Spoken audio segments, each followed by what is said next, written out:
what I want to do quickly is run through with you here a specific example of a financial decision or a technology decision, and just sort of give you perhaps a more hands-on feel for the financial differences between buying a system that's cloud-based versus buying a system that's on-prem.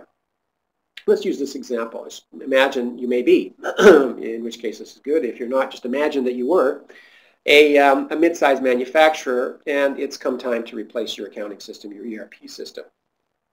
It's old, it's not being supported anymore, it's no longer adequate to fit your business needs, whatever the case may be, you need to replace it. And your basic question is, well, what are my alternatives? Is it going to be better for me to consume it in the cloud or elsewhere?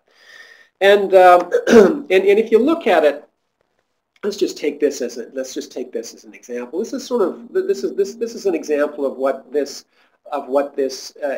software, this technology might cost you if you consumed it in the same traditional way as you always have. Let's say you're 15 users. You're going to have software costs roughly, say, $2,500 per user. You're probably going to have to spend some amount in services. Typically, that's for every dollar in software you buy, you typically spend $1 to $2, and sometimes even more dollars in services.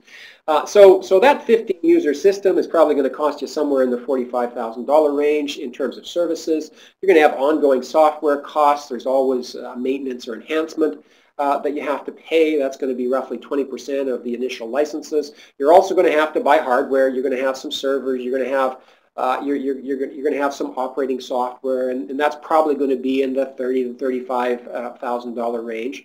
Once that system's in, you're also going to have to support it, and that could take as much as 200 hours per year to support. Sometimes more, sometimes less, but on average, it's likely to fall somewhere in that ballpark. If you outsource that, or if you have internal resources that are already doing that, then that's already a sunk cost, you could argue. But it is a real cost nonetheless.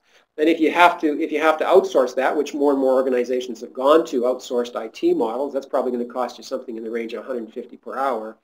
And if you just sort of think of this as a 5-year time frame from an investment standpoint, and say that cost of money is around 10%. I just picked that number because it's nice and round. I know it's lower than that today. So, but nonetheless, under those assumptions, here's what you would spend by buying that ERP system in the traditional format. You'd spend $37,500 in licenses. You'd spend $45,000 in services. You'd have maintenance costs of $7,500 per year.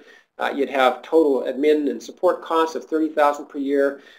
So you'd come up, you'd tie up $123,000 in capital, and over the course of the 5 years, between the maintenance on the software and the maintenance of the actual hardware and infrastructure itself, you'd probably spend over $300,000 on that system. And if you crunch that back, just sort of take that $300,000 and divide it by the number of users, which is 15, and straight line over 5 years, that's $337 per user per month. If you sort of applied some value to the opportunity cost of that money that you're investing at 10% as a cost of funds, you're probably talking about a cost in the $425, $430 range per user per month if you do that math. When you get right down to it, that's what your system's costing you if you purchase it in an on-premise format. Now, if you look at a cloud alternative, you will find that the alternatives are often significantly lower. So you'll find those that you can probably consume if they fit your needs for as little as $150, $175 per user per month. Sometimes even lower, actually. That's a significant difference in terms of what you're spending over a 5-year period. Now, you may need some services to adapt that cloud-based base product, if you will, to fit your needs, and that could involve some initial expenses. Although, so it would make it more expensive, but it's still likely going to turn out to be less over a 5-year period of time. And it's obviously going to be even more attractive to the degree that you don't need many services in this, which which increasingly, we're finding to be the case. These offerings are becoming more and more complete as we go forward. So that's just a concrete example of some of the cost savings that you can achieve.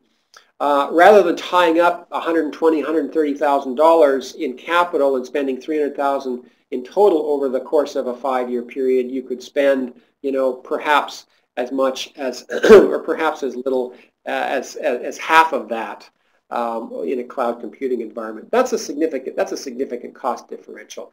Very hard to not consider, and very hard to not consider quite seriously.